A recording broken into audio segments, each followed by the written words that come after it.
Franco. L'innovation sur Europe 1. Bonjour Anissa Mbida. Bonjour Dimitri, bonjour à tous. Alors avec votre innovation du jour, on va nager en pleine science-fiction. On sait fabriquer maintenant des microprocesseurs biologiques, c'est-à-dire qui mélangent de vrais neurones humains avec des puces électroniques. Oui, et en plus, c'est pas simplement un exercice de style, c'est aussi redoutablement efficace.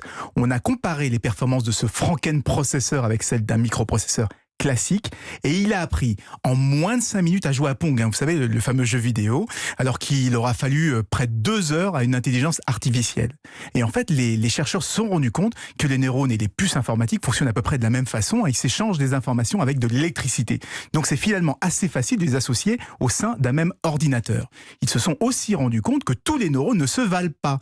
Ils ont par exemple commencé avec des neurones de souris, mais c'est avec des neurones humains que là, les performances ont carrément explosé. Mais où est-ce qu'on trouve des neurones humains, et on les prélève quand même pas sur des hommes ou des femmes tout de même? Non, heureusement, ils les fabriquent à partir de cellules souches de la peau. Et il y a plusieurs startups qui travaillent sur ces bioprocesseurs, les Australiens de Cortical Labs et les Américains de Conicu.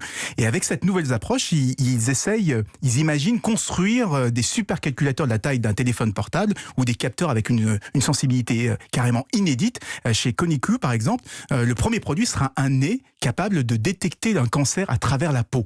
Ah oui, d'accord. Alors, on dit bioprocesseur, mais en fait, si j'ai bien compris, on pourrait parler de mini-cerveau électronique, en fait. Exactement. Et là, vous venez de mettre le doigt sur le véritable problème, parce que tout ça pourrait poser des questions éthiques. Alors, pour le moment, on parle de 800 000 neurones, soit l'équivalent d'un cerveau de cafard, mais demain, jusqu'où on pourrait aller? Est-ce que ces mini-cerveaux pourraient développer une conscience ou finir par ressentir de la douleur? L'homme a toujours fait appel aux vivants, notamment aux animaux, pour l'aider dans toute une série de tâches.